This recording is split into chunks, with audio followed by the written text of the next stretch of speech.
Ya. En English, en English. Sí. Ya. Entonces, damos la bienvenida a todas mis hermanas presentes. Vemos puras mujeres, oiga. Puras mujeres. Que el Señor nos bendiga en esta noche a todas. Agradecemos al Señor la oportunidad que nos permite de reunirnos por este medio. Que Dios bendiga a nuestro hermano Ignacio Castro, que él es el encargado de entregar la enseñanza.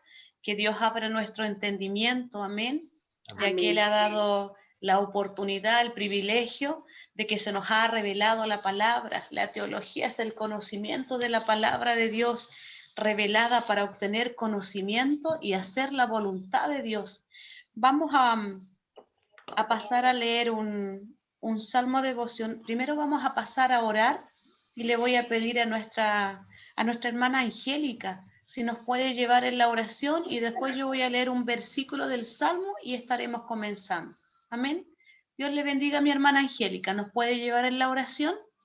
Amén, pero habemos dos. ¿Cuál de las dos? Ya, usted habló primero, entonces usted. Ya.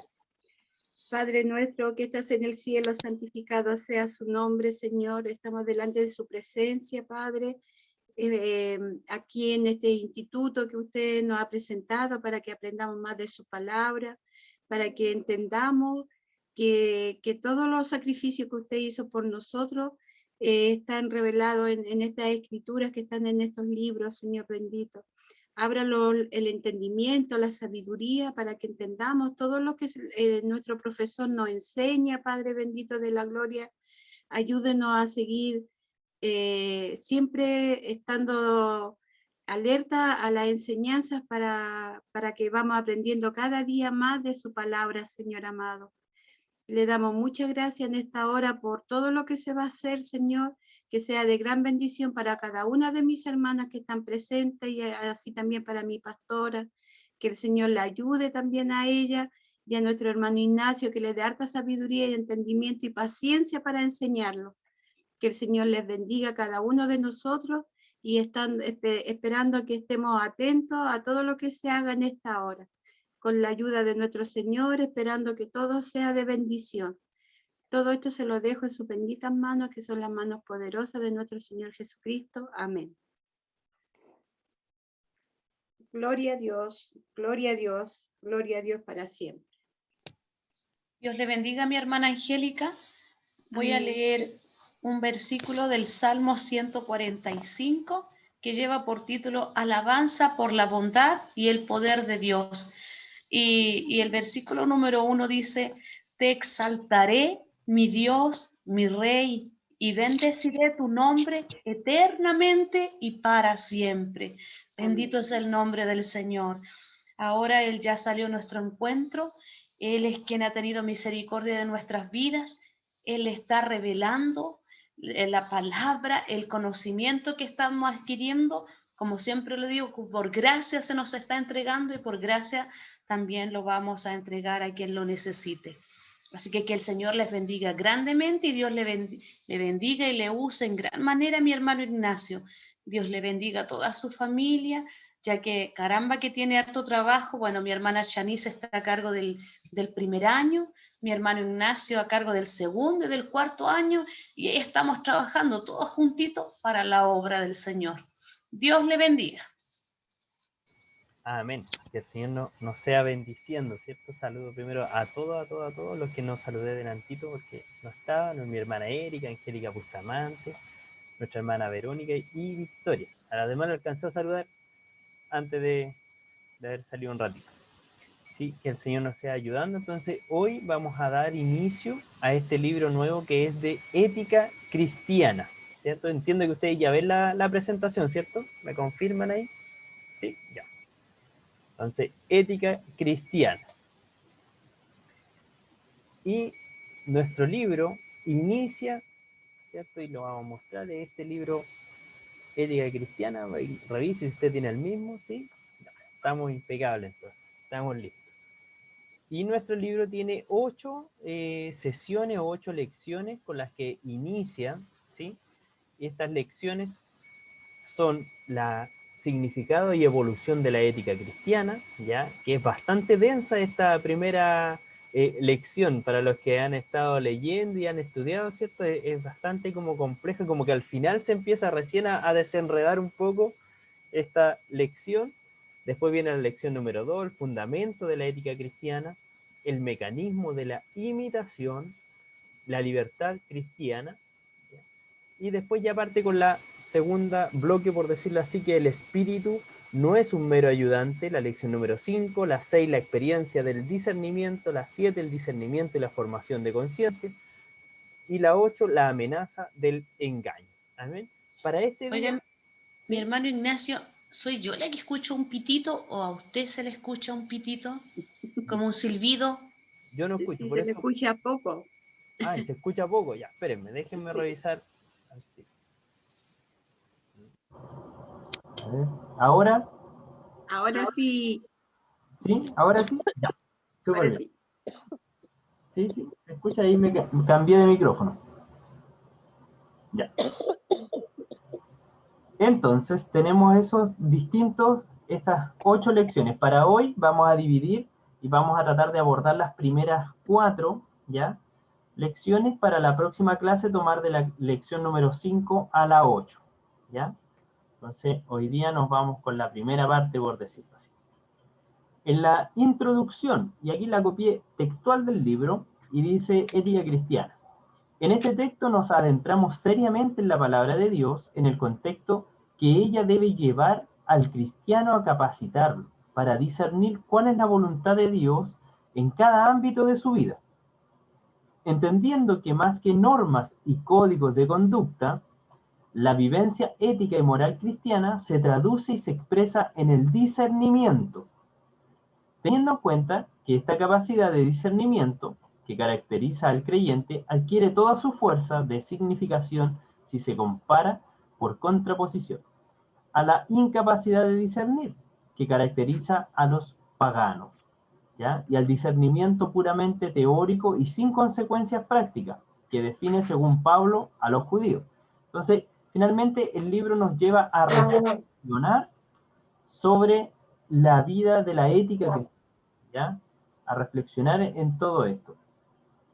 ¿Para qué? Para que tengamos esta capacidad de discernir, que ella empieza a hablar, a poder analizar las cosas. Eso viene el discernimiento, no es solamente que lo hacemos porque se nos dijo, sino que nosotros lo pensamos, lo razonamos y lo entendemos, ¿ya? Ahí viene el discernimiento.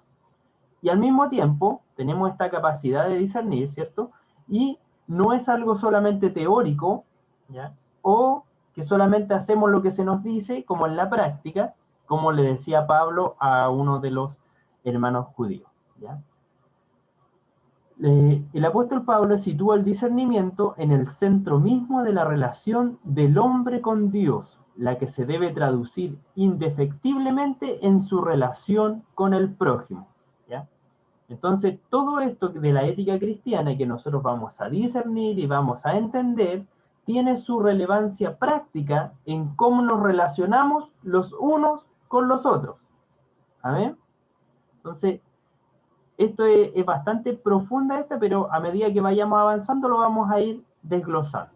Por consiguiente, la capacidad de discernir personalmente lo que Dios quiere con todas las consecuencias que de esto se debe seguir, lo que especifica y define al hombre cristiano. El vivir lejos de la voluntad de Dios, ética y moralmente, es no conocer realmente a Dios y su voluntad. Esperemos que este texto nos proporcione pautas más profundas para relacionarnos con Dios y con nuestro prójimo, ¿ya? Entonces, finalmente, este libro nos va a llevar a ir abocados a este mandamiento que nuestro Señor Jesucristo dice, un nuevo mandamiento os doy, ¿cierto? Amarás al Señor tu Dios por sobre todas las cosas, con toda tu fuerza, con toda tu alma, con todo tu espíritu, y amarás a tu prójimo como a ti mismo. Dijo que en esto se resume todos los otros mandamientos y se resume la ley. Amén. Y la lección número 1 parte con esta significado y evolución de la ética cristiana, ¿ya? Entonces, lo primero que vamos a tomar es qué es la ética. Y para esto si se dan cuenta, yo coloqué como una portada una balanza, ¿cierto?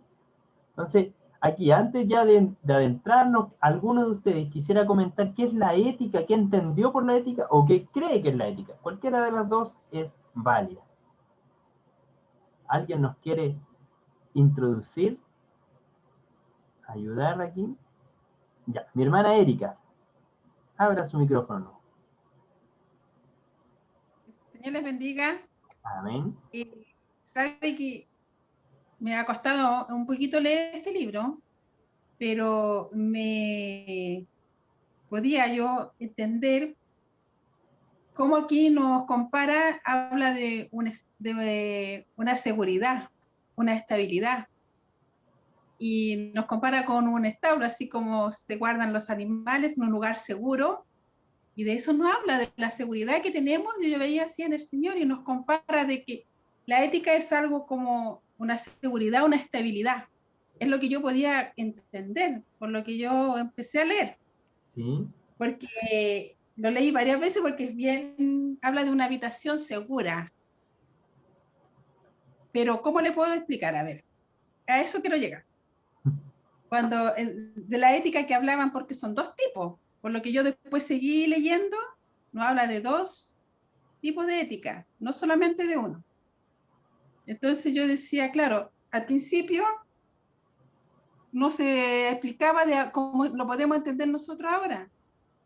Y yo anotaba, por lo que yo podía entender, anotaba que la estabilidad, eso quiere decir ética, una estabilidad y una seguridad para cómo nosotros tenemos que actuar, cómo nosotros tenemos que manejarnos.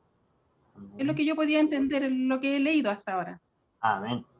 Súper bien. Muchas gracias, hermana Erika. Entonces, como decía nuestra hermana, viene de establo, de habitación, de un lugar seguro, ¿cierto? Entonces, la palabra ética se deriva primero de su raíz griega, que es eiota, y le corresponde al sustantivo de ethos, ¿ya? Toetos. Originalmente significa habitación o establo. De hecho, esta palabra en un principio se era dada para los animales, ¿cierto? Para decir que ellos iban a estar en un lugar confortable, seguro, ¿cierto? Con ciertas normas y bien resguardado, ¿ya? Esta palabra después fue traducida al mos y también de ahí deriva la otra palabra moralidad. Ahora bien, esta relación etimológica de las dos arroja una luz esclarecedora sobre la confusión persistente en todo nuestro pensamiento, en que en un principio, ¿cierto?, todo se nos empieza como a mezclar entre lo que es ético y lo que es moral, ¿ya? Y asumimos que las dos muchas veces decimos que es lo mismo, ¿ya? Pero no, ambas tienen un significado distinto y se catalogan de forma distinta. Al menos en lo que se refiere a la parte de la ética, tiene que ver con la estabilidad o el establo, es decir, la seguridad que son necesarias para que uno pueda actuar, ¿ya? Así fue dada en su principio. Pero después de esto se empezó a trabajar y ya se hubo una diferenciación entre lo que es moral y lo que es ético, ¿ya? En la moral, gradualmente fue siendo reservada por el comportamiento de acuerdo con la costumbre, ¿ya? Entonces, nuestras costumbres es lo que nosotros asociamos a la moralidad. Y por otra parte, la ética es cómo nos comportamos, pero de acuerdo a la razón, a la reflexión sobre lo que estamos haciendo y nuestros principios de conducta, ¿ya? Por ejemplo, y algo muy simple, cuando nosotros nos servimos un té o un café, ¿cierto? La costumbre, la moralidad, nos dice que no podemos tener la cuchara adentro de la taza, ¿cierto? Eso dice la costumbre, la moral, cómo lo trabajamos nosotros. La ética nos enseña y nos hace razonar por qué. ¿Por qué no tenemos la cuchara adentro? Porque si echamos el agua, la cuchara puede hacer que el agua salte hacia afuera y nos quemamos. Entonces, la ética viene asociada a este razonamiento, a este pensar, a este entender por qué estamos haciendo lo que moralmente creemos que está correcto, ¿ya? Y también la ética está muy ligada a cómo nosotros reflejamos nuestro accionar. Entonces, nosotros actuaríamos éticamente y moralmente cuando actuamos bien inmediatamente. ¿Ya? Entonces, aquí nos empieza a hacer esta diferenciación. Entonces, la moral es de acuerdo a la costumbre. Por ejemplo, en una casa, no sé, para algunos moralmente es comer sin tener un gorro, ¿cierto? Moralmente es como una norma, ¿cierto? Uno le dice a su hijo, al que sea, sácate el gorro que vamos a comer, o guarda el teléfono, en la mesa no ocupamos el teléfono, y es nuestra costumbre, y es nuestra norma de moralidad, ¿ya? ¿Cierto? Pero la ética nos lleva a repensar este pensamiento, ¿sí? Entonces pasa lo mismo muchas veces con la educación también. Cuando estamos en las salas de clase, moralmente se dice que los alumnos no pueden usar, por ejemplo, un gorro, no pueden tener el pelo largo, tienen que vestir el uniforme, ¿cierto? Eso es como normas. Pero la ética busca la razón de todo esto, ¿ya? Y lo lleva un poco más profundo para que al razonar puedan actuar correctamente, ¿ya? Entonces, la ética nos lleva mucho al pensamiento de lo que estamos realizando, a la reflexión de lo que estamos trabajando. Por eso es tan compleja y siempre va un paso más allá de lo que nosotros estamos acostumbrados solamente. Entonces, hasta aquí, ¿comprendemos bien la diferencia entre lo ético y lo moral? ¿Sí? Ya. Ahí llenemos la primera parte. La ética, entonces, dijimos, es el comportamiento de acuerdo a la razón, ¿ya? Hacemos porque ya lo pensamos, lo meditamos, lo reflexionamos sobre fundamentos y principios de nuestra conducta, ¿ya? Esto es muy importante porque más adelante sigue apareciendo la palabra ética, ética, ética, y tenemos que tener claro qué es lo que es la ética, ¿ya? Comportamiento de acuerdo a la razón, la reflexión de lo que hacemos, ¿ya? El pensamiento de lo que estamos actuando. Obviamente, una persona ética tiene que actuar con ética, por lo tanto, está actuando sobre un fundamento que ya pensó, que ya reflexionó, que ya lo tiene internalizado y pensado. ¿Sí? Súper bien. Nos vamos a la segunda. Y aquí ya viene más denso, por decirlo así, ¿ya? Dentro de la misma parte del significado de la evolución, la primera parte era la división entre lo ético y lo moral. Ahora ya entramos a ver cómo se trabajó la ética cristiana desde la antigüedad hasta ahora. De hecho, cuando ustedes empezaban su lectura bíblica, hablaba de libros del siglo IV en adelante, ¿cierto? Del 390 y tanto, dice, hacia adelante ya se empezaron a sacar como tratados de conducta o de ética sobre la parte bíblica. Se hace un uso abundante de las escrituras en todos estos textos, pero la atención reflexiva se ha absorbido tan completamente en los problemas de la piedad y la ética emergentes en un ambiente de una mezcla de tradiciones y neoplatónicas. Cuando hablamos de neoplatónicas, recuerden que cuando hablamos de Platón hablamos de la parte griega, ¿ya? Recuerden que todos los cristianos, ¿ya?, estaban alrededor del Mediterráneo. En esos tiempos, en el siglo I, ¿ya?, estaba Roma gobernando, pero antes de eso había estado Grecia romana, ¿cierto? Por algo. Entonces, todo esto estaba muy infundado con el pensamiento helénico o el pensamiento griego. Entonces, cuando hablamos de neoplatónico es como de mucho pensamiento, de mucho razonamiento, ¿ya? Y también al mismo tiempo no tan práctica, sino de mucho así como podría ser y esto, ¿ya? Entonces ahí a eso aboca esta parte. Entonces lleva mucha, dice, tradición bíblica y al mismo tiempo algo neoplatónico, que pasa por alto la cuestión de si una síntesis sistemática de sus presuposiciones éticas. La verdad que yo tuve que leer el libro con un diccionario, habían palabras que también tuve que buscar harto, así que cualquier duda, por favor, la van haciendo en lo que vamos revisando, ¿ya? Ofrecía una auténtica alternativa a la moralidad legalista del periodo cristiano primitivo, ¿ya? Un ejemplo de esto, y no muy lejano yo creo a nuestras propias realidades, es ver cómo la ética, por ejemplo, fue tomada, o este texto fue tomado hace años en muchas iglesias, donde se decía, por ejemplo, un texto de Corintios dice, la mujer calla en la congregación. Yo creo que los los que llevan más años en el Evangelio vieron cómo esto fue transgiversado muchas veces, no fue razonado, no fue reflexionado, sino que solamente fue instaurado, ¿cierto? De hecho, vemos en muchas iglesias donde se hace a un lado el servicio cristiano de la mujer por este texto. Entonces, aquí vemos, y esto mismo empezó a pasar. Entonces, ¿qué pasaba? Y dentro de las lecturas que les invito a leer dentro del libro, decía, por ejemplo, un monje, decía que hombres que caminaban como con altivez no eran dignos, solamente por su forma de caminar, ¿cierto? Hablaba también de cómo el cristiano o cómo estas personas no tenían que abstenerse del vino, ¿cierto? O tenían que abstenerse, por ejemplo, lo que es muy conocido en la iglesia romano-católica, que es el abstenerse los curas solamente para Dios, ¿cierto? No tener, guardarse en celibato y no tener una familia, ¿cierto? Que esto también nace en un principio para poder mantener las arcas de la Iglesia Católica. Eso históricamente parte con eso. ¿Para qué? Para que los curas no tengan descendencia y no haya que entregar terrenos, sino que puedan tener este feudalismo también. Entonces, vemos que hay muchas cosas que fueron arraigadas desde la cultura para poder ser inmersas en el cristianismo. Habla, por ejemplo, en textos hablas como de Señor, del que tiene el poder.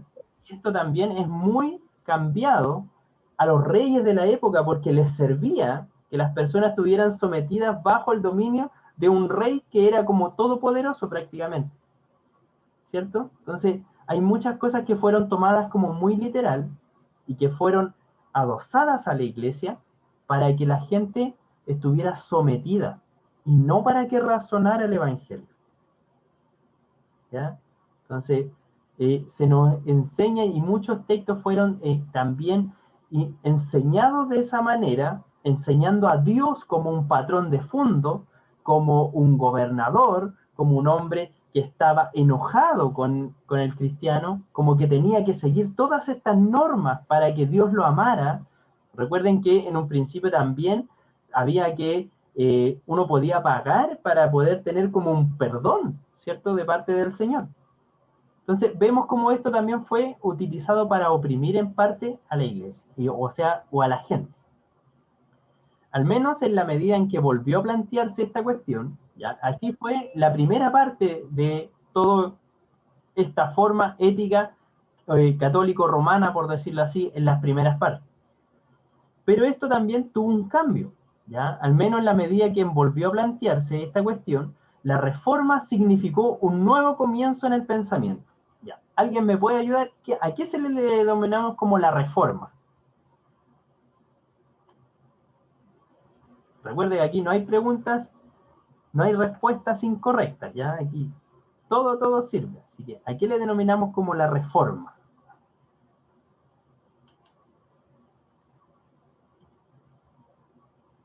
¿No? Ya, lo voy a tener que ir nombrando. Yo pienso, cuando hablamos de reforma, es como cambios de una situación. Muy bien, ¿cierto?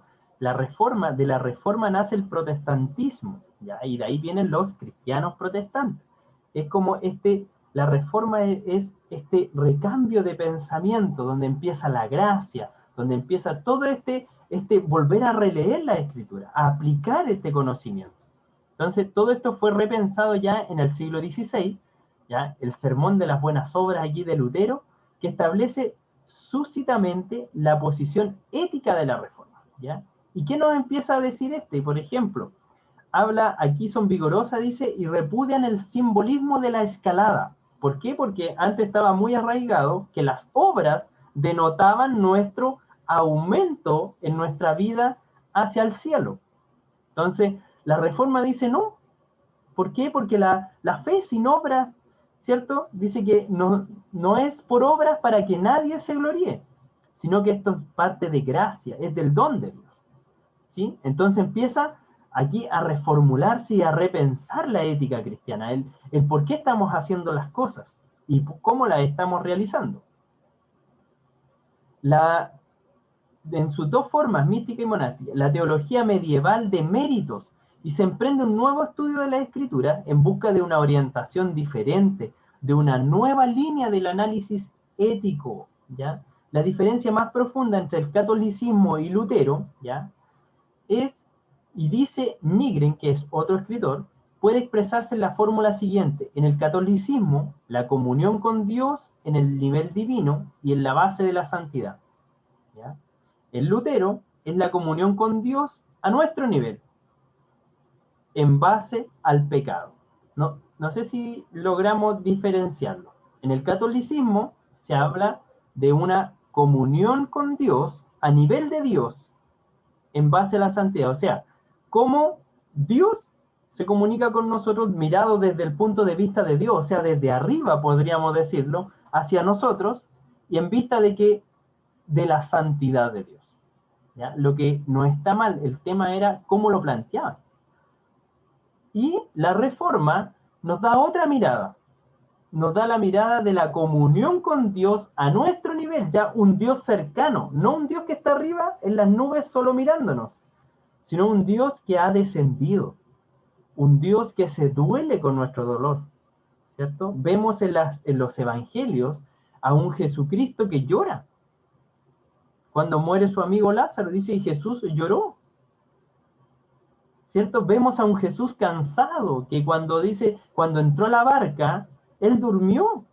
¿Por qué? Porque estaba cansado, ¿cierto? Vemos a un Jesús, a un Dios, que dice que cuando quisieron despachar a las multitudes, dice que él tuvo misericordia de ellos, que los miró y tuvo misericordia. Entonces, ya no vemos a un Dios allá arriba, alejado, lejano a nosotros, sino que vemos un Dios al nivel de nosotros.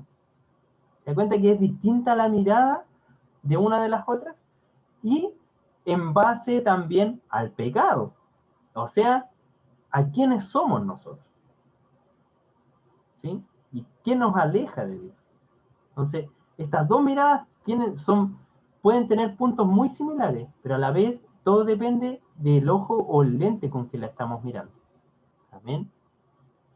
Los comentarios sobre Romanos, Gálatas, sobre el Sermón del Monte vienen a cambiar también toda esta mirada, y la vamos a ver más adelante, cómo esto influye mucho en los evangelios, ¿ya?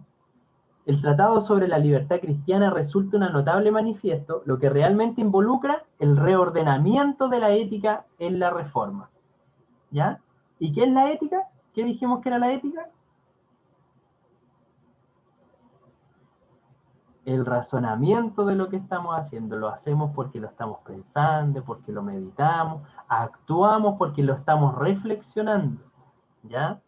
De hecho, por ejemplo, y aquí muy a grosso modo, hace muchos años cuando mi mamá llegó a la iglesia, nadie le enseñó a orar. Entonces ella al principio, ella escuchaba que todo el mundo, se escuchaban solo murmullos, y ella pensaba, decían, pero ¿cómo va a repetir tantas veces el Padre Nuestro? Porque ella venía del lado católico. No se explicaba cómo tanto rato lo volvían a repetir, ¿ya? Y no entendía el tema de la oración. Entonces nos damos cuenta que ella en ese acto actuaba moralmente, se arrodillaba, se agachaba, lo realizaba, pero no lo estaba haciendo con un razonamiento del porqué, ¿ya? Entonces aquí nos vamos dando cuenta, y muchas veces actuamos de esta manera. A partir, entonces, aquí vemos este foco. Y vemos cómo todo esto fue cambiando. De hecho, aquí anoté algunas cosas que aparecían al final, que dice, por ejemplo, Brunner, hay un foco ético de esta actividad en la doctrina reformada de la justificación por la fe. Recuerden que antes se trataba de justificar por las obras, por lo que entregábamos. Aquí no. La justificación viene por la fe. Por medio de esta doctrina interpreta la voluntad de Dios en su significación para la conducta tanto personal como social, ¿ya? Otra obra de Brunner, y por eso los coloqué en negrita porque estos son autores de libros, ¿ya? Protestantes o reformados que se le llama, ¿ya? Que nos ayudan a tener otra mirada. Junto al Agapelleros, una interpretación de la ética cristiana, la naturaleza y el destino del hombre.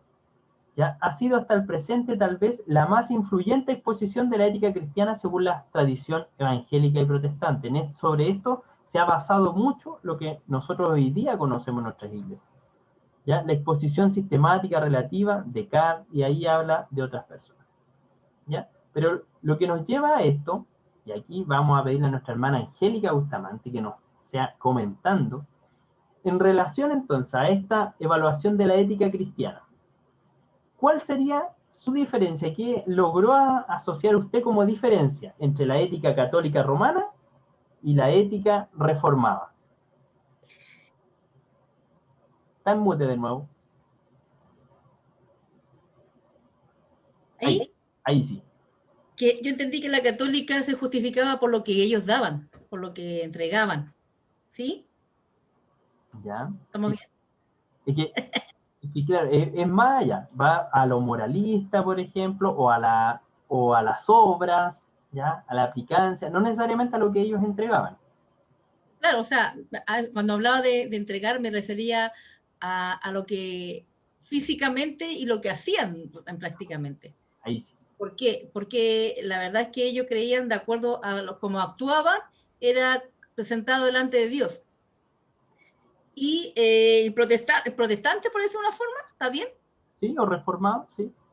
Los reformados sí lo veía como que veían a un Dios que no era tan lejano, sino que era un Dios que permitía equivocarse, pero sí había posibilidades de poder, ¿cómo es la palabra? ¿No? Que podía corregir ese error, porque veían a un Dios cercano, a un Dios que era perdonador, que era amoroso, no tan lejano, no lo veían un Dios, sino que lo veían como un padre. No sé si me explico. Amén, sí, súper bien. Ya. Eso, ahí está súper bien la respuesta. Entonces ahora nosotros, ¿cómo lo vemos? ¿Cómo analizamos nosotros nuestros años en el Evangelio? ¿Cómo analizamos nuestras lecturas sobre la Biblia? ¿Vemos a un Dios lejano? ¿O vemos a un Dios cercano? ¿Vemos a un Dios que nos está mirando siempre enojado? ¿O vemos a un Dios cercano que se duele con nuestras caídas, que sufre con nuestros dolores y que nos ayuda a sobrellevarlos? ¿Cuál es nuestra mirada? Entonces, eso es la importancia de poder ir analizando el texto, de poder escudriñar las escrituras, de poder tener esta mirada. Muchas veces, y por ejemplo un día conversábamos, muchas veces en nuestra iglesia se nos enseña a Dios como un padre, pero lamentablemente la figura del padre, sobre todo en nuestro país, en un país donde, ¿sabía usted que casi el 50% de los hogares son dirigidos por madres porque los padres se han ido? Entonces, ¿cómo le hablamos de una figura paterna a un niño cuando su papá lo dejó y se fue? ¿Cierto? Entonces, nos lleva mucho a meditar esto y poder también cambiar nuestro discurso muchas veces. Sí es un padre, pero poder decirle que es el mejor de todos, para que él pueda tener esa otra mirada, que no se centre solamente en las figuras de Dios, como nosotros lo estamos presentando. Y decía un escritor que como nosotros presentamos a nuestro Dios es como realmente lo creemos. ¿Usted cree en un Dios pequeñito? ¿O siempre que se imagina a Dios es al creador del universo, del cielo, el que sostiene la creación con sus manos, el que a su voz se crean las cosas? Entonces, mucho de esto influye también en nuestra percepción del cristianismo, cómo nosotros miramos a nuestro Dios. ¿Lo vemos lejano o lo vemos cercano? Por eso le hacía esa pregunta. ¿Amén? Entonces, esto nos lleva a ir meditando en el libro. Les puedo decir que ya llevan 2 preguntas-respuestas, respondidas, por si acaso, de la prueba. Vamos a la lección número 2. ¿Alguien duda con la lección anterior? ¿Con la número 1? ¿No? Ya, avanzamos a la 2. Lección número 2. Dice, la lección número 2 lleva por título El fundamento de la ética cristiana. ¿Ya?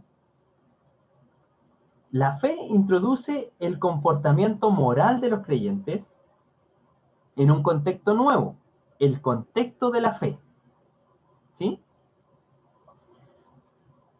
¿Cierto? La fe entonces introduce el comportamiento moral de los creyentes a este nuevo contexto.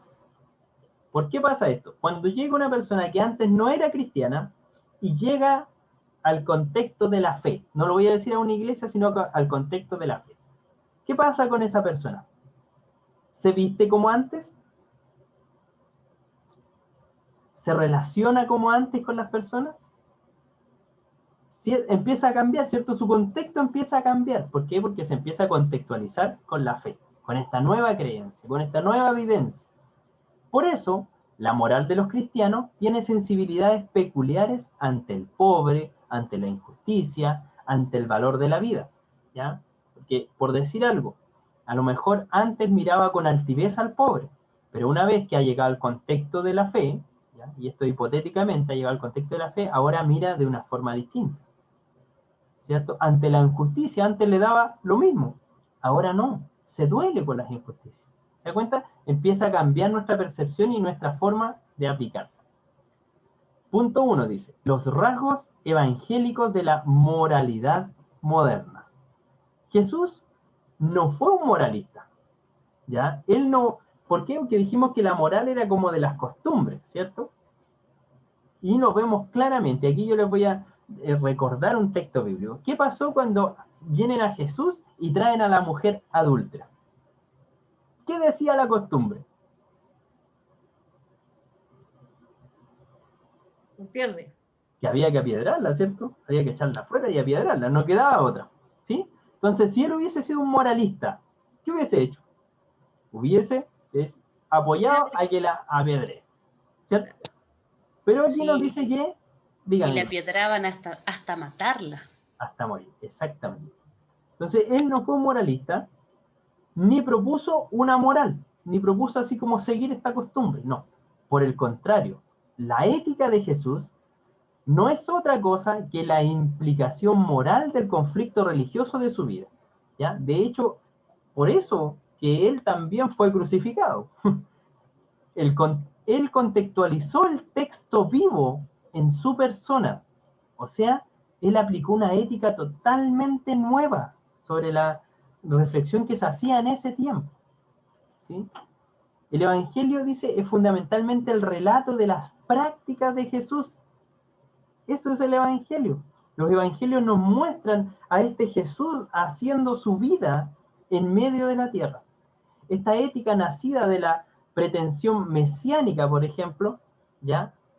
Que nos muestra aquí en el punto 2, hace toda una diferencia, ¿ya? El punto 2, por ejemplo, dice, la moral narrada en la práctica de Jesús, ¿ya? Y aquí fui colocando algunas cosas entre paréntesis para que este texto se entendiera. Por ejemplo, la moral de la práctica de Jesús, relatada en el Evangelio, tiene una estructura narrativa.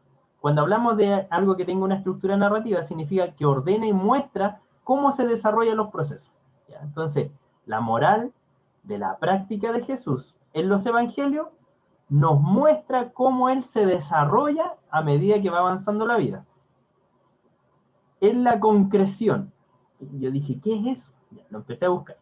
Es la acción de concretar. Entonces, es como Él se desarrolla y va concretando los hechos a medida que va avanzando, ¿cierto?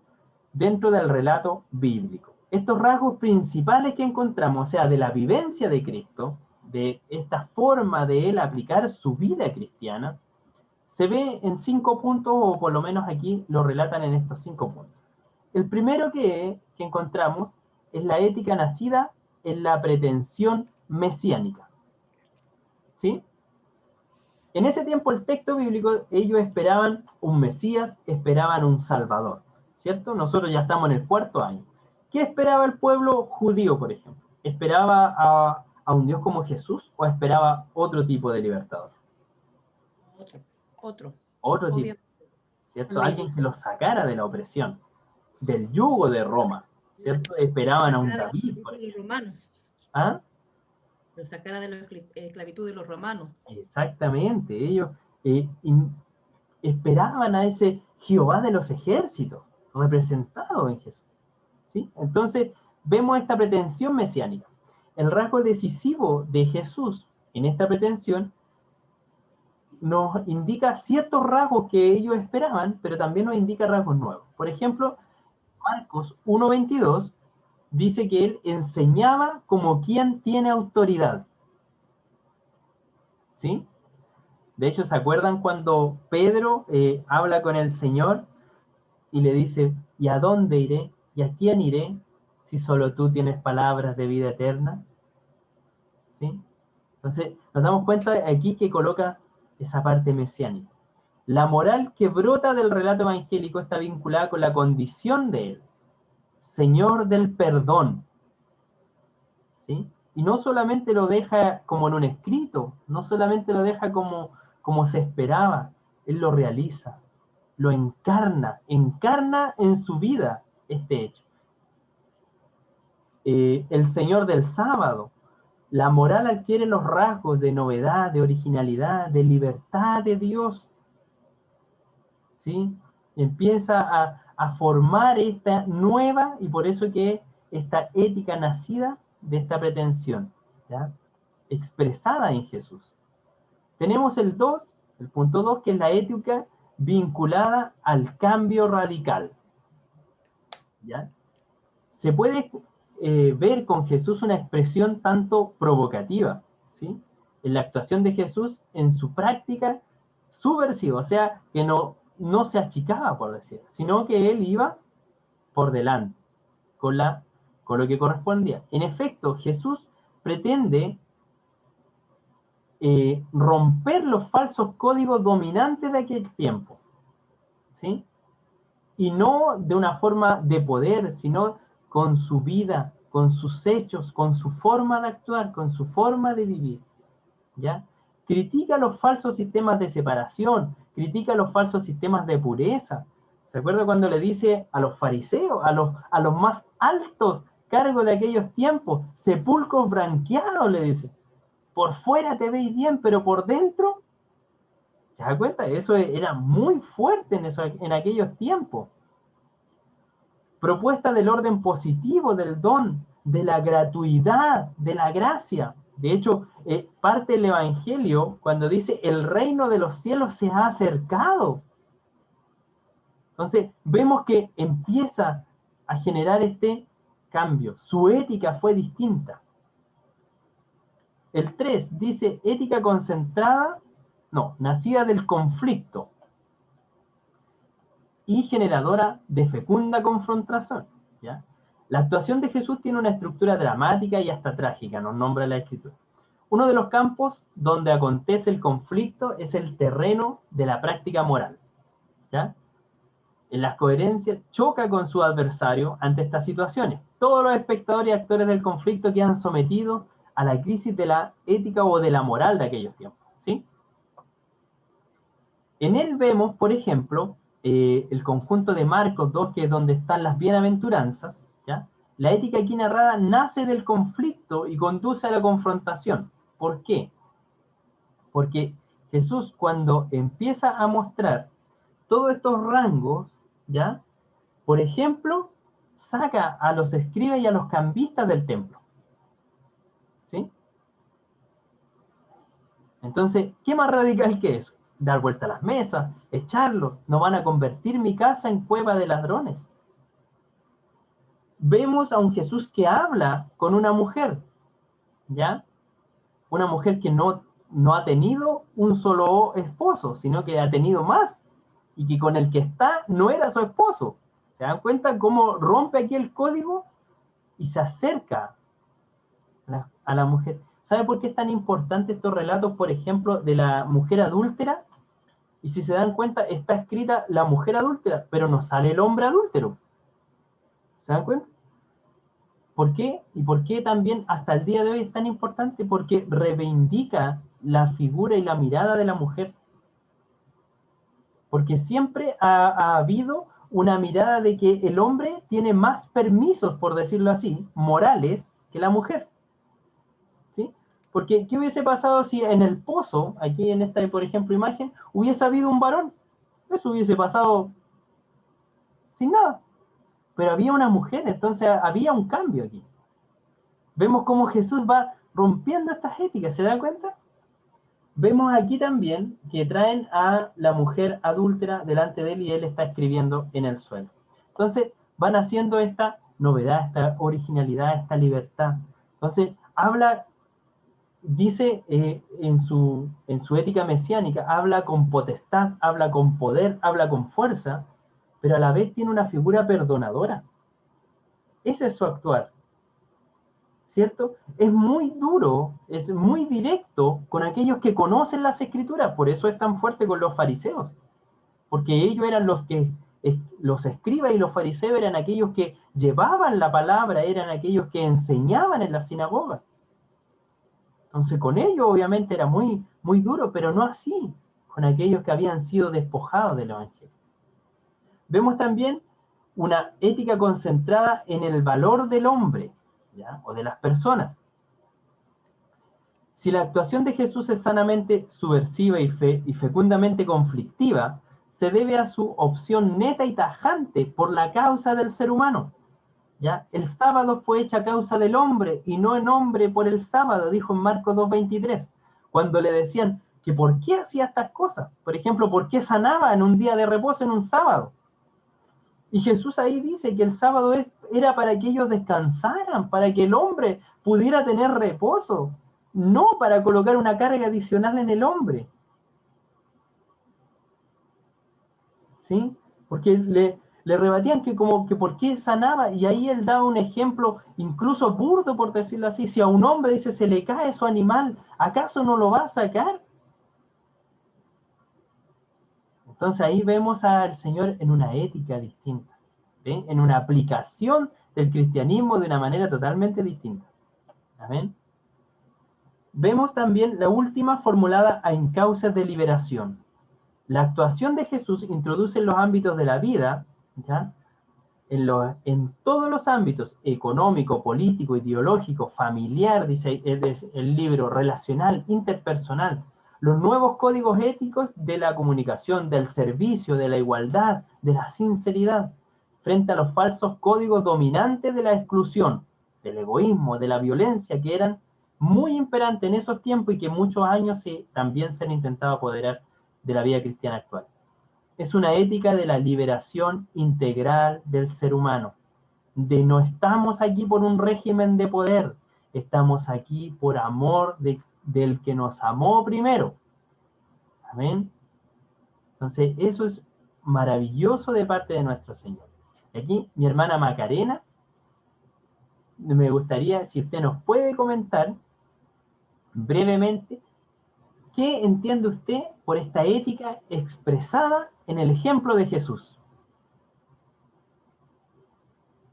Bueno, lo que yo puedo entender es que Jesús lo hizo en la práctica, o sea,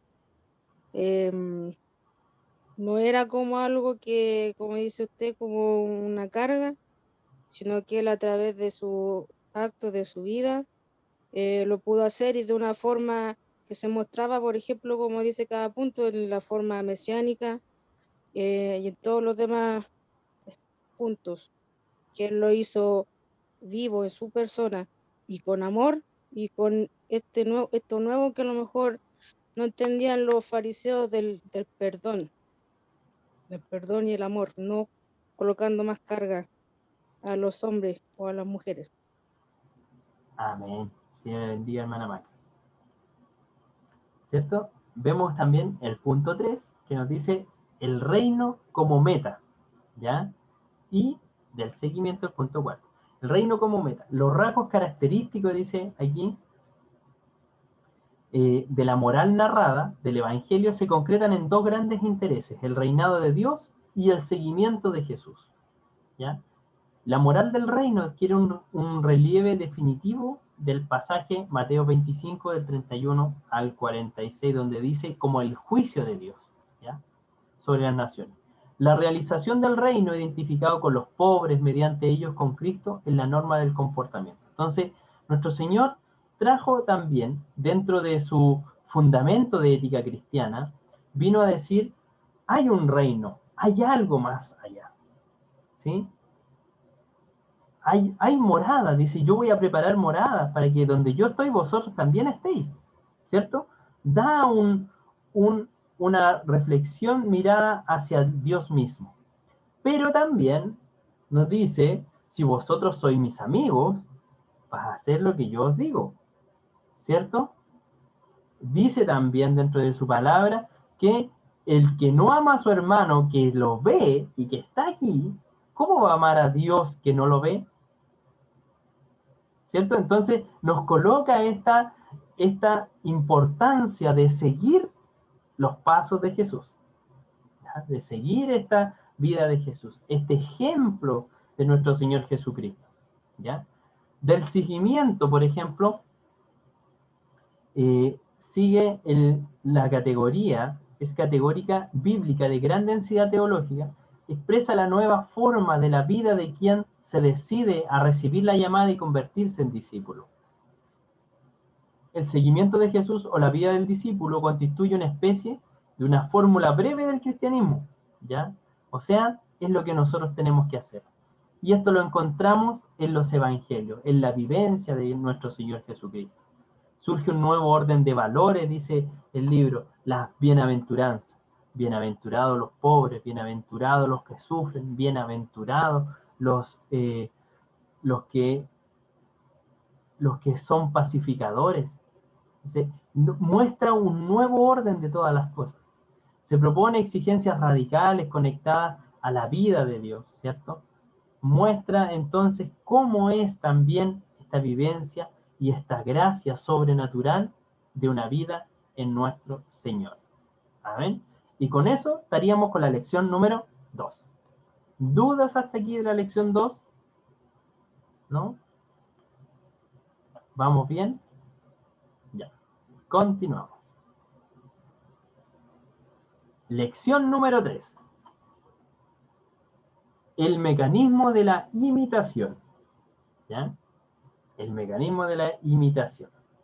Ese es bastante complejo. De hecho, aquí nombran a una persona que se dedicó por años al estudio de las personas, ¿ya? Y de la imitación, para ver cómo afectaba esto o involucraba en los seres vivos, que es René Girard, ¿ya? Que dice que analizó y revisó muchas cosas, llegando a estas conclusiones, por ejemplo, que la relación que hay entre la imitación o el mímesis, de mimetizarse, ¿ya? De volverse parecido al entorno, y la agresión. Es raro, ¿cierto? Entonces, la imitación y después agresión. Veamos por qué dice esto. Muestra cómo los hombres no son autosuficientes, ¿ya? Y esa es una realidad, no somos autosuficientes, sino que aspiramos a realizarnos, imitando deseos que les son extraños porque no saben dónde encontrar la felicidad anhelada, ¿ya? ¿Qué pasa, por ejemplo? Y recordemos, todos fuimos pequeños, así que vayamos a un punto donde todos podamos estar iguales. Nosotros, ¿a quién queríamos parecernos? ¿A alguien que veíamos enojado y triste todo el día? ¿O a una persona alegre que conocíamos? ¿Nos queríamos parecer al triste y enojado? ¿O al alegre y sonriente?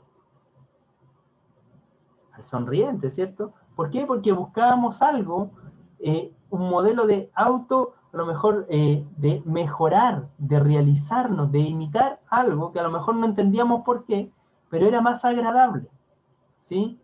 Por ejemplo, si usted le coloca a 2 niños y le coloca un auto feíto, así, descascarado, viejito, sin una rueda, y le coloca al lado así un auto grande, con ruedas grandotas, control remoto, ¿cuál va a elegir el niño? El con control remoto, el más grande, ¿cierto? El más bonito.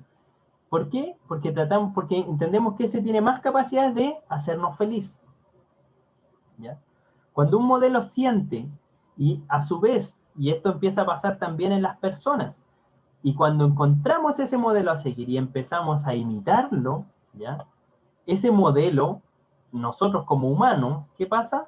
También, dice, cuando este modelo empieza a querer parecerse a mí, adoptamos contra él una conducta hostil del imitador, también dice, y empiezan a luchar por el bien. Porque, por ejemplo, ya, el que es jefe, y a lo mejor el jefe se puede comprar un vehículo mejor, puede salir de vacaciones, entonces los empleados quieren parecerse al jefe o obtener el cargo del jefe.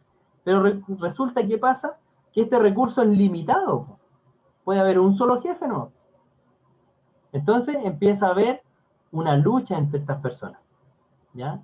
A lo mejor no a golpes, pero sí empieza a haber una cierta rivalidad. Y eso, si nos damos cuenta, empieza a ocurrir en todo el orden de cosas, ¿ya? Cuando los niños juegan a la pelota y hay uno bueno, ¿ya?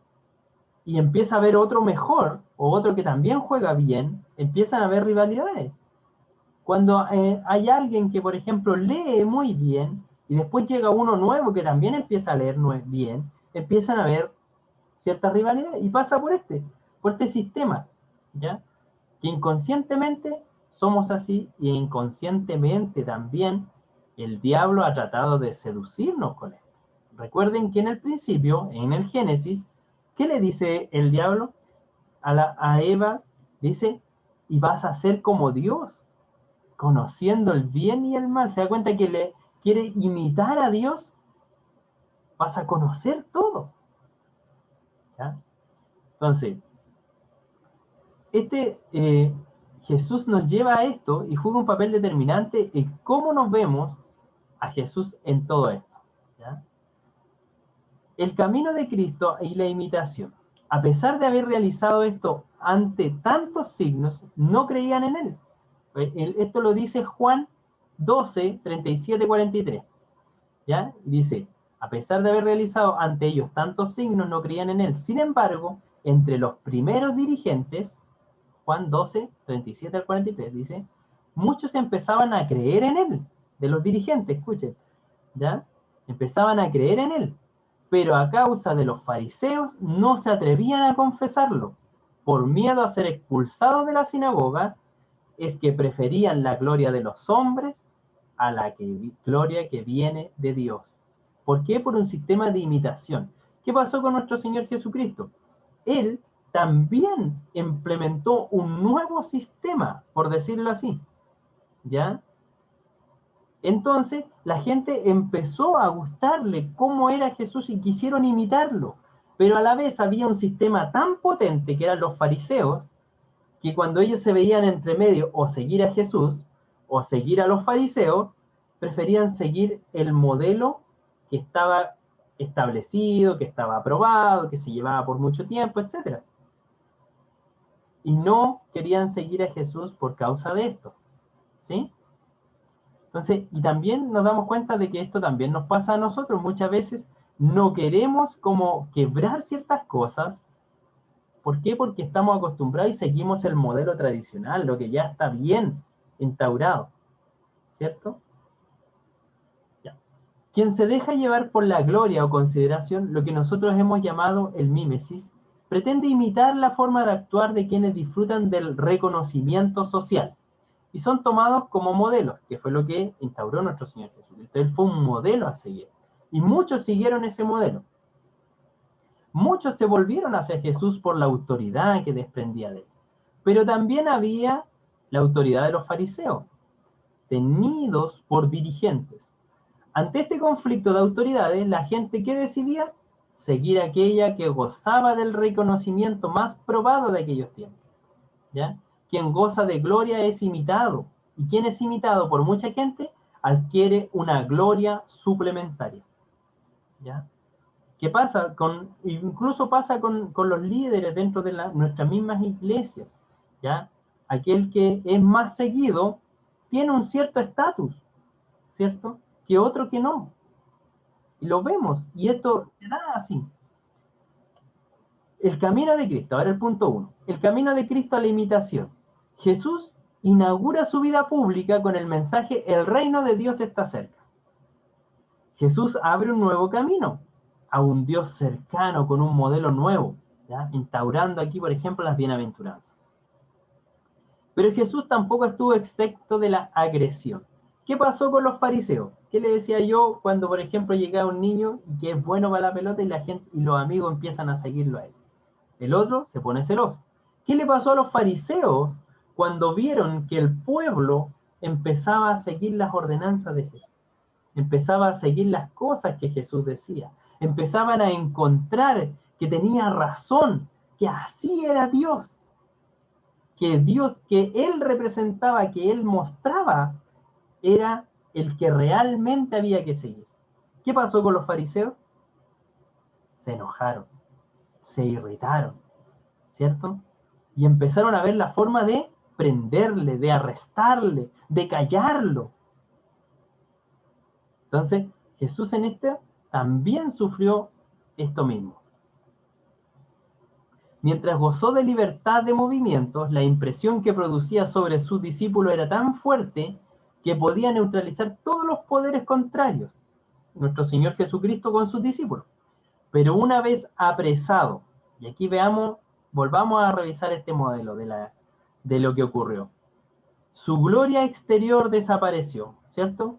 Porque el Jesús que calmaba la tempestad era un Jesús poderoso, ¿cierto? El Jesús que caminó sobre las aguas, ¡wow! Era un Jesús sobrenatural, ¿sí? El Jesús que multiplicó los panes y los peces, ¡wow! ¿Cierto? Es un gran Jesús. Pero ¿qué pasa con un Jesús preso? ¿Qué pasó con un Jesús encarcelado, golpeado? ¿Cierto? Cambió, po. Su gloria exterior desaparece. ¿Y qué pasó con los discípulos de aquellos tiempos? ¿Qué le pasó a Pedro cuando el gallo cantó 3 veces? Los niega, se esconden, ¿cierto? Entonces, ¿qué pasó? Su gloria exterior se desvaneció. Y aquí pasamos al punto 2, ¿ya? Porque el mecanismo de la imitación no es suficiente, y por eso es tan importante esto, ¿ya? Porque lo podemos imitar y podemos tratar de seguirle, pero sin este segundo punto que vamos a ver, no sirve. El Espíritu Santo y la inmediatez de los modelos. ¿Qué hace la diferencia en todo esto? El Espíritu Santo de Dios, Dios mismo. La presencia del Espíritu Santo quebró la fascinación de los modelos. Gracias a la experiencia de Pentecostés, los discípulos pudieron vencer el respecto humano, que encuentra su fuente en el juego del modelo y la imitación, ¿ya? Ellos ya no quisieron ser igual que el modelo actual. No les interesaba seguir igual que lo que estaban ahora, que lo que venía por tantos años, porque lo que Dios le había entregado era mucho mejor, era más grande. Pudieron evidenciar la gracia de Dios en sus vidas. Se dan cuenta que el Espíritu Santo, Dios mismo, tuvo que impactar su vida y vivir en ellos para que ellos pudieran entender todos los dichos de Jesús y se dieron cuenta que era todo real, que era todo cierto, que era una gloria que era inigualable. Ahí, gracias al poder del Espíritu Santo. ¿Y a qué nos invita este mecanismo de imitación? Nos invita a seguir a Jesús, ¿sí? Nos invita. Jesús nos invita a seguir su modelo. Seguir a Cristo es renunciar al deseo mimético de mimetizarnos. Boyfer, que es un escritor, muestra la diferencia que hay entre la imitación y el seguimiento. Nosotros somos seguidores de Jesús, no solo lo imitamos, ¿ya? El seguimiento de Cristo no es una actividad ética, sino que debe estar guiada por la llamada de Cristo, por la fe. ¿Por qué? Porque racionalmente yo puedo hacer lo que Jesús hacía, ¿cierto? O mostrarme como Jesús era. Pero si no creo en Él como un Salvador por fe y no lo confieso, entonces no he aprendido nada. Amén. Dios revela en Cristo no solo su humildad y su amor hacia los hombres, sino que a la hora de la persecución se expone también a la libertad humana que ha llegado a su rival y recorre el camino de la cruz como un camino de extrema autohumillación. ¿Se dio cuenta que Él siendo Dios, dice que Él siendo Dios no vino a ser servido, sino que vino a servir? ¿Sí? Él siendo Dios no vino a que la gente le dé, no, Él vino a dar amor. Entonces nos damos cuenta de todo este vuelco que realiza en su vida. Y aquí dice, ojo, al realizar lo mismo, si nosotros intentamos hacer esto mismo por nuestras propias fuerzas, con orgullo enmascarado, ¿ya? Y aquí solamente nosotros podemos, y ayúdenos el Señor, ¿cierto? Así como a David cuando le dice, escudriñame, oh Dios, ¿sí? Que el Señor nos escudriñe en esto y nos pueda ayudar a que las acciones que hacemos no sean con un orgullo enmascarado. Que si, por ejemplo, el hermano llega primero a la iglesia y toma la escoba y empieza a barrer, que lo haga porque de verdad siente y quiere agradar a Dios, no para que los demás lo vean y digan, oh, el hermano qué espiritual es, ¿cierto? Qué bueno es el hermano. Entonces, ¿y aquí quién sabe eso? El Señor. Para nosotros, lamentablemente, eso no lo podemos dilucidar, ¿cierto? Y ayúdenos el Señor, porque yo creo, yo personalmente, hay veces que me he encontrado y al mirar los años, he visto que muchas veces he actuado por una vanagloria personal, ¿cierto? Y que nos ayude el Señor a que eso no ocurra y poder analizarnos por qué lo estamos haciendo, para qué lo estamos haciendo y que sea para la gloria de Dios.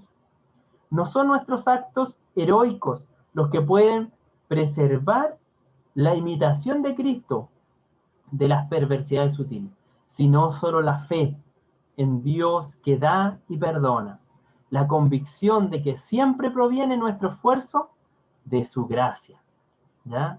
Aunque todo lo hicieres, siervo inútiles somos, ¿ya? Porque si algo bueno hacemos, porque la gracia de Dios está en ese momento en nosotros, porque Él decidió tomar ese vaso en ese momento, pero no es porque seamos mejores, no, sino porque a Él le plació. Así que siempre tengamos eso muy, muy, muy consciente. Como decía un libro, que nunca se olvide el hacha, que si no fuera por el leñador, no sería nada.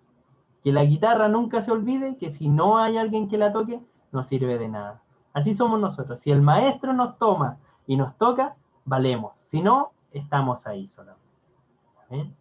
Entonces, mi hermana Erika González. De acuerdo a todo esto que hemos visto en la lección 3, ¿cuáles son las condiciones para que la imitación de Cristo sea algo realmente cristiano y efectivo? La verdad, ¿sabe que me cautiva todo esto? De verdad, mi hermano, porque el llamado que Jesús nos hace es verdadero. Él nos acerca con interés, con nada, y nosotros al leerlo aprendemos y es una realidad que quizás al comienzo lo hacemos por quizás ser visto, pero después llega una madurez tan grande y ya es por amor a Él. Y eso es lo que Él quiere porque Él nos conoce.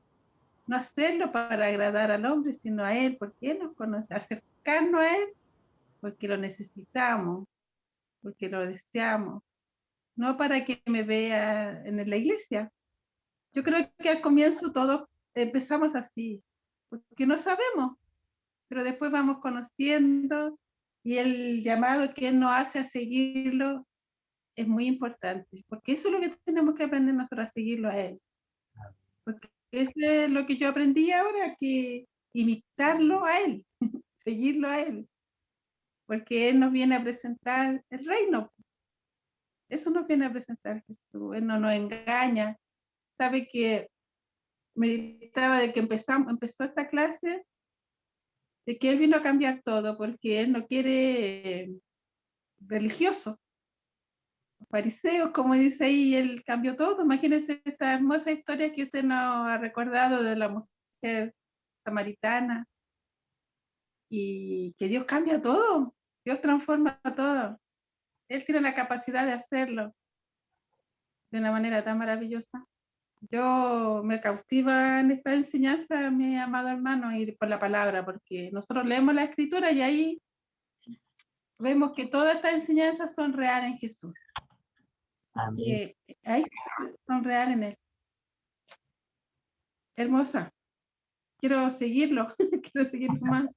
Amén, mi hermana. Que el Señor le bendiga. Y eso es lo importante, que esto, si sentimos que nuestro corazón se llena, es porque empezamos a ver en el caminar y en la lectura de los evangelios a un Cristo vivo, a un Dios cercano, a un Dios que dejó todo por amor a nosotros.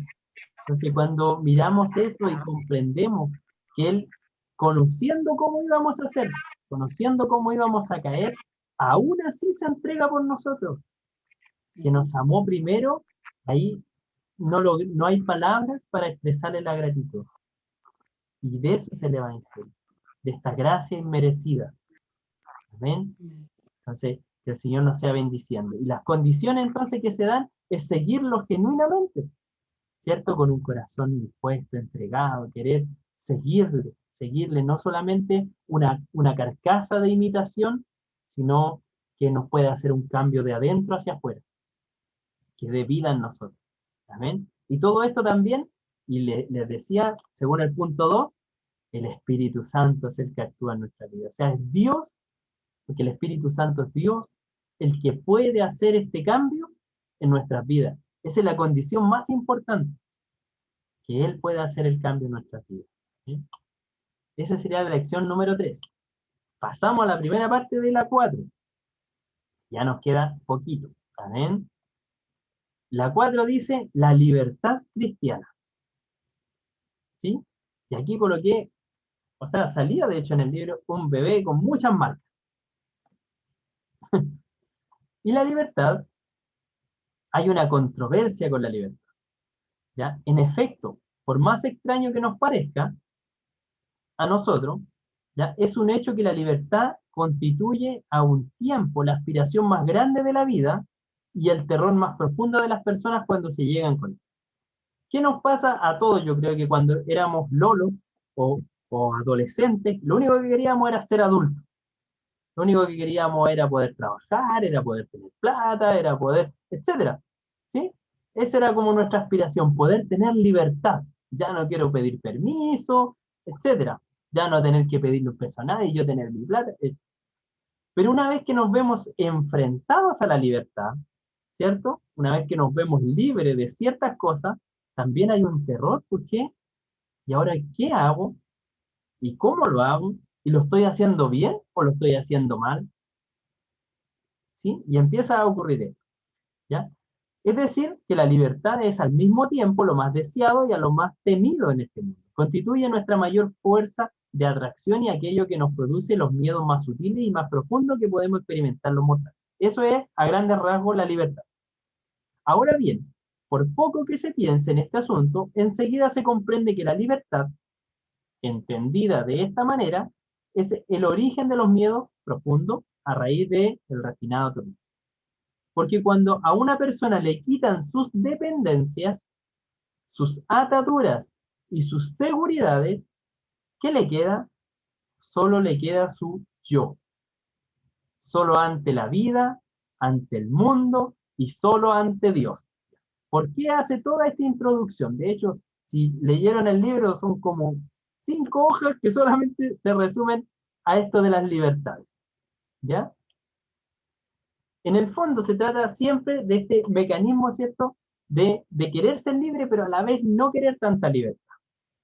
¿Sí? Nos relata ahí que muchas veces también se ha escondido este tema de las libertades dentro de algunos espacios por miedo a que se liberen o que nazca el libertinaje, como se dice. ¿Sí? Porque hay mucha diferencia entre libertad y libertinaje. ¿Ya? Son distintos. Entonces, tratar este mecanismo muchas veces nos genera esta dificultad. El sometimiento incondicional a lo que está mandado, los individuos se liberan de una pesada carga de tener que buscar lo que Dios quiere. ¿Qué pasa? Que muchas veces este tema de las libertades, ¿ya? Nosotros en cierta parte queremos tener, y aquí yo me veía muy reflejado, porque muchas veces queremos tenerlo claro, todo claro, por decir algo, qué es pecado y qué no es pecado, qué tengo que hacer y qué no tengo que hacer. Díganme qué es lo que hay que hacer y nada más. Y yo lo hago. ¿Cierto? Nos hemos visto así muchas veces. ¿Por qué? Porque la libertad nos deja abierta la puerta a tener que estar en cada momento. ¿Y esto lo estaremos haciendo bien? ¿Y esto estará bien delante de Dios? En cambio, cuando nos dicen, esto hay que hacer y así se hace, estamos bajo porque cumplimos la norma. Pero ¿qué pasa? Que la Biblia no es tan clara. La palabra del Señor no es así, sino que nos deja un modelo a seguir. Y nos dice que todo está regido por el amor.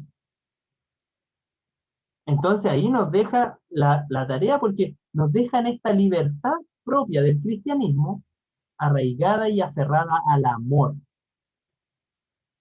Entonces, ¿qué nos deja esto? Nos deja esta sensación de la controversia, ¿cierto? Esta libertad dada, pero al mismo tiempo nos deja desnudos delante del Señor. ¿Ya? Suelen decir tales personas, por ejemplo, aquí dice, optar otras diversas posibilidades, sobre todo asumir responsabilidades que no se está dispuesto a asumir. Muchos dicen, a mí que me digan lo que tengo que hacer. Suelen decir muchas personas. Lo que en última instancia quiere decir, a mí que me quiten de encima esta insoportable carga de la libertad, de yo tener que tomar esta decisión si le estoy agradando o no le estoy agradando a Dios.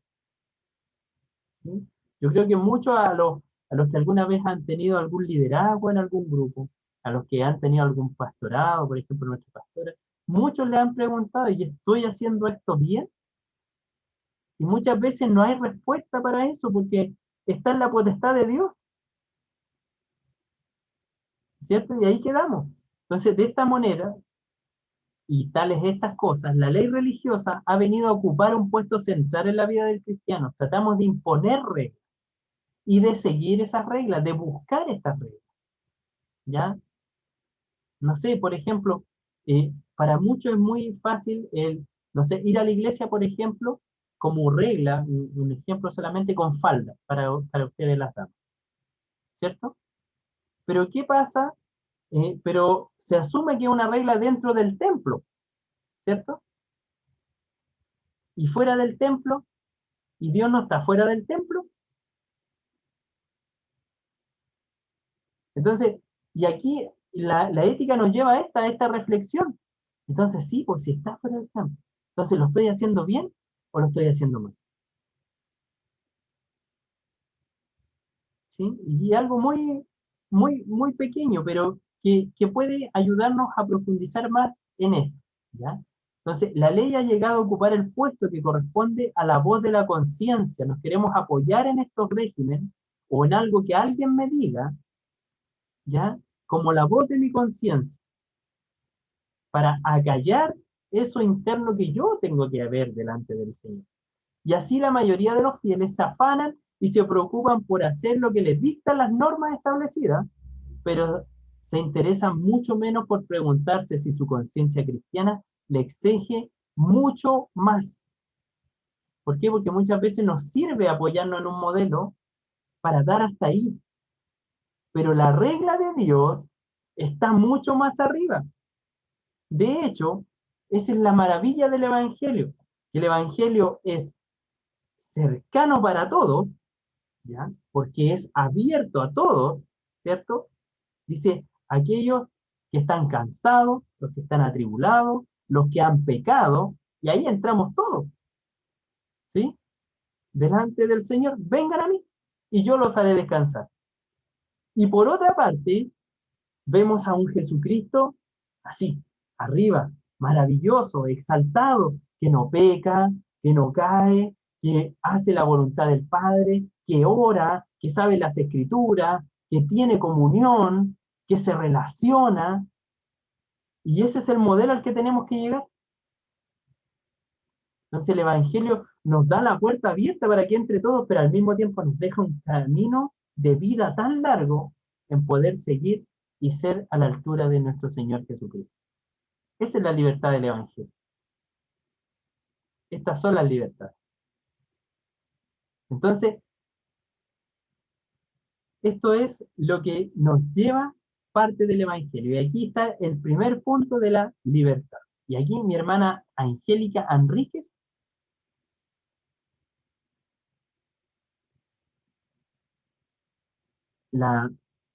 ahí sí, a ver. Abra su micrófono a mi hermana Angélica para escuchar.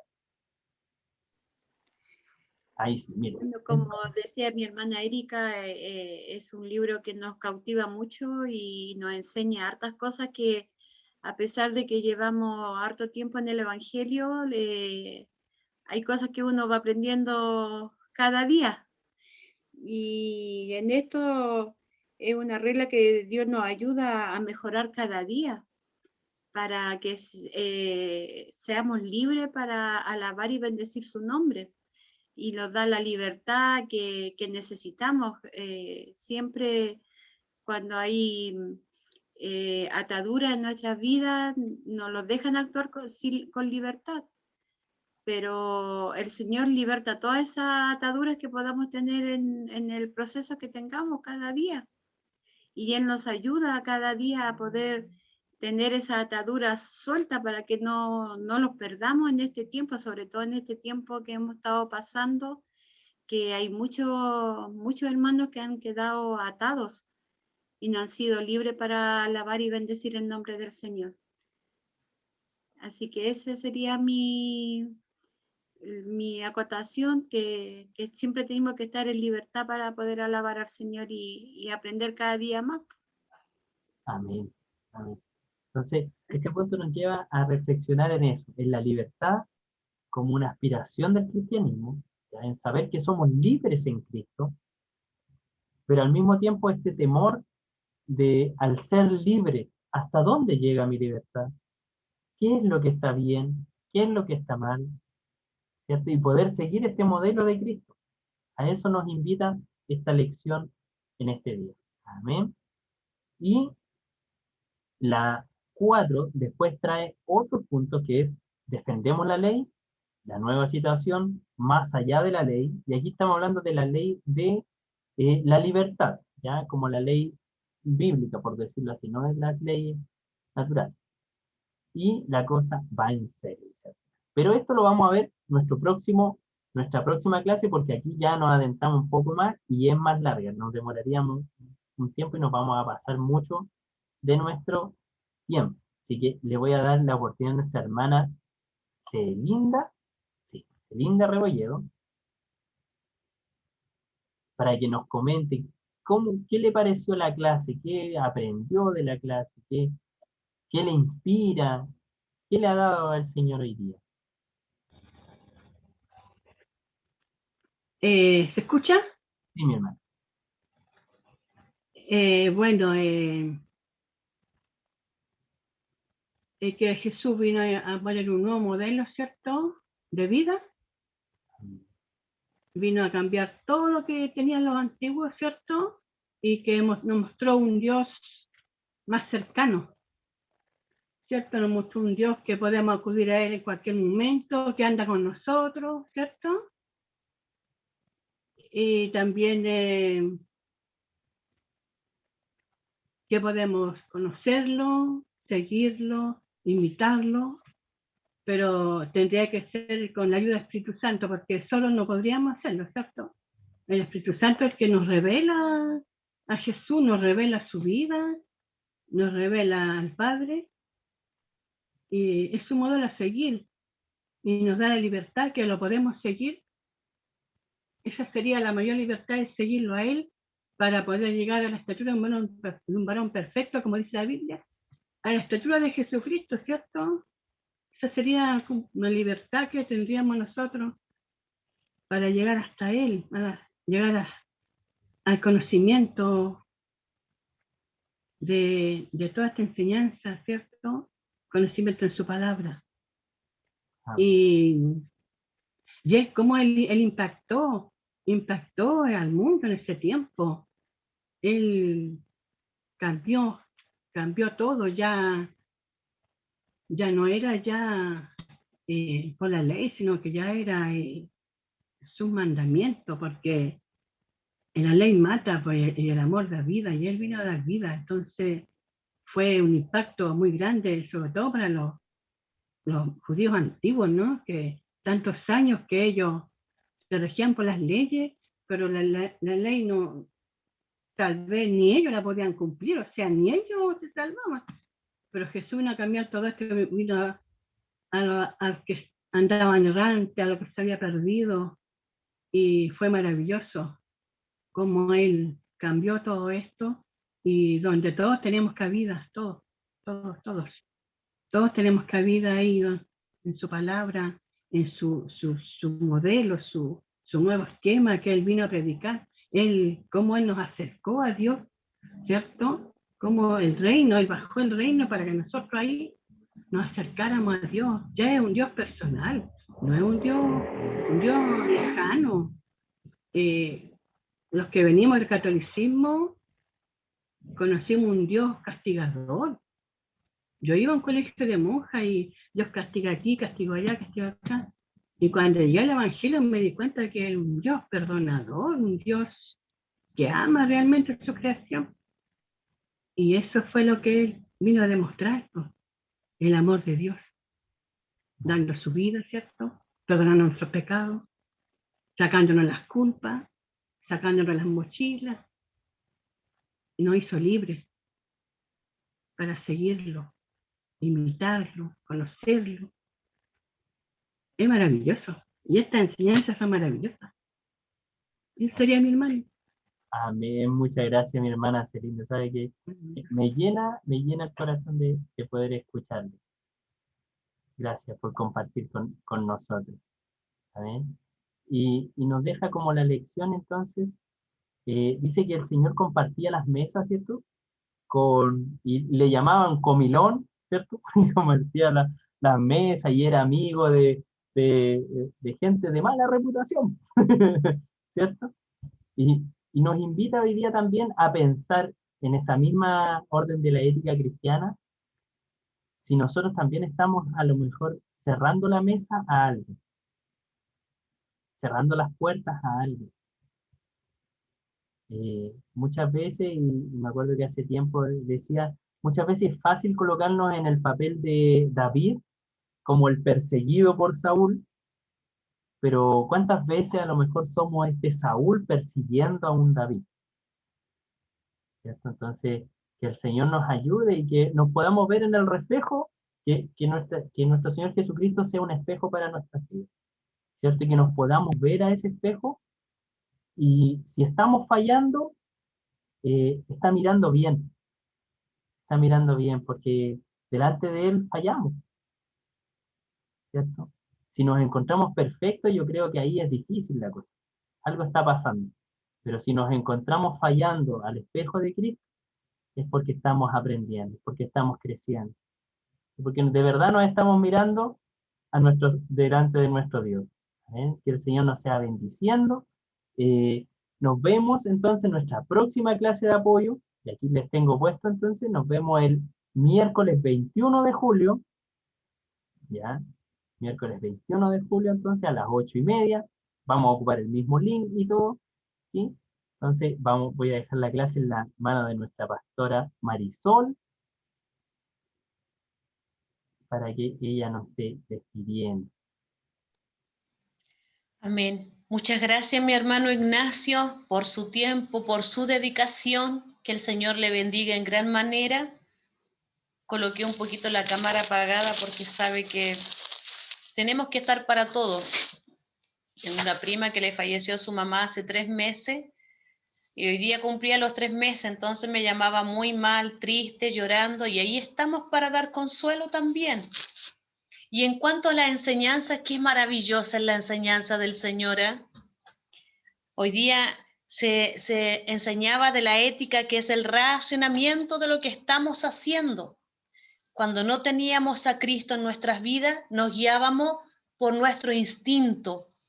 No, muchas veces no había razonamiento, mas ahora que tenemos al Señor, está primero el razonamiento en nuestras vidas, el consultarle y entregarle al Señor para que Él nos guíe, no tomar a la ligera lo que vamos a hacer, sino que todas nos vamos a la rodilla a que Él nos guíe, porque Él no se equivoca. Nosotros nos podemos equivocar, pero Él no se equivoca. Maravilloso es el Señor. Que el Señor les bendiga. Veo que ahí ustedes, sin darse cuenta, estuvieron respondiendo preguntas de la prueba. Mire qué maravilloso es el Señor. Ya le está entregando hasta las respuestas. Qué bueno es el Señor, ¿ve? Entonces, agradecemos nuevamente a nuestro hermano Ignacio, a cada una de ustedes que se hizo presente. Yo sé que les va a ir muy bien. No se aceptan manzanitas, sí chocolatito. Que el Señor nos bendiga. Yo les digo a los alumnos del primer año, no se aceptan manzanitas, pero sí chocolatitos para poder colocar las notas a las pruebas. Mi hermana Angélica, dígame. Una consulta. No sé si me podrían mandar el listado de todos los libros que queremos tener ordenado. Entonces tenemos una confusión con tantos libros. No sé si quién puede, mi hermano Ignacio, si puede hacerlo todo de primer año, segundo y tercero y así. ¿Puede ser? Sí, se lo vamos a enviar. De hecho, lo tenemos hecho. Se lo mostramos a los de primer año. Ah, buena, súper. Ya, gracias. Amén. Había pedido algo a mi hermano Ignacio, pero era muy patúa. Ah, sí, ahí tengo que responderle. ¿Alguien más? ¿Una preguntita antes que vamos terminando esta clase? ¿Estamos todos ok? Amén. Excelente el profesor, dejó todo clarito. Que el Señor les bendiga, entonces vamos a estar orando para ir terminando con esta clase. Y le vamos a pedir a nuestra hermana Erika que nos puede llevar en la bendición para ya ir terminando. Amén. Erika González, por si hay otra Erika, al tiro digo el apellido.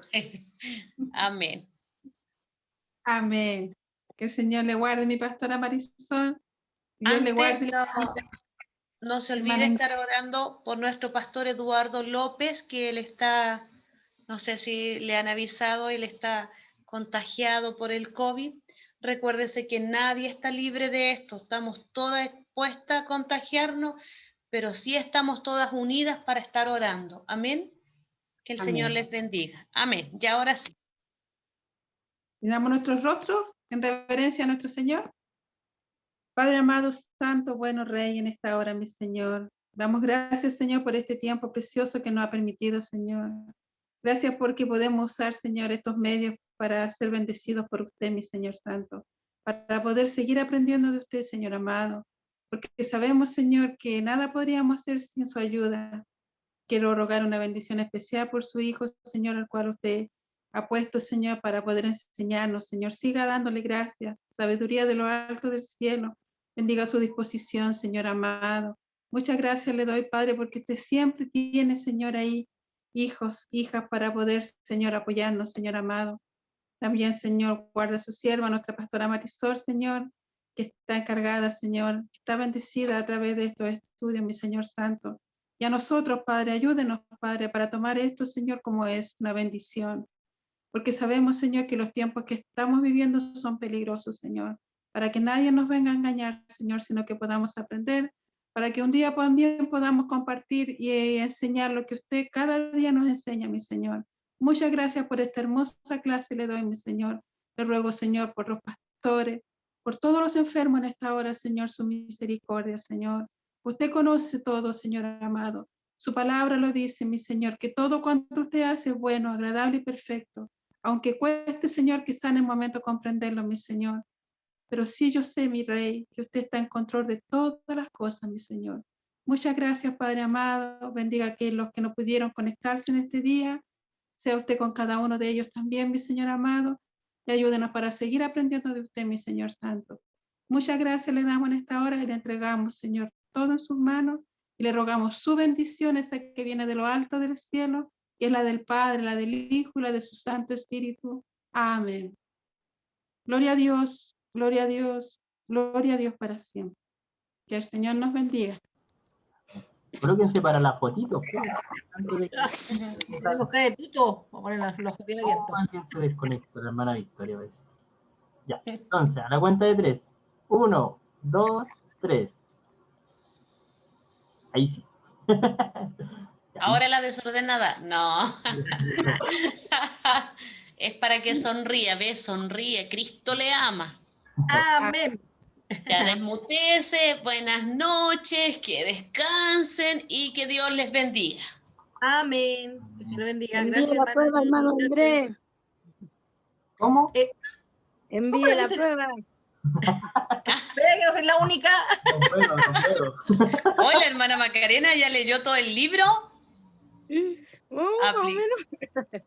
Aplicada la hermana. Que el Señor bendiga. Chao. Chao, que el Señor les Chao, que bendiga a estén todos. bien, cuídese, Dios le bendiga. Chao a todas.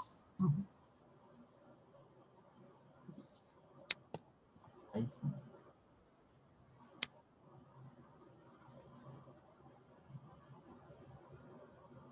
Ahí sí. Chao, chao, hermana Angélica. Chao, hermana Berito. Chao, hermana Victoria. Que el Señor le bendiga.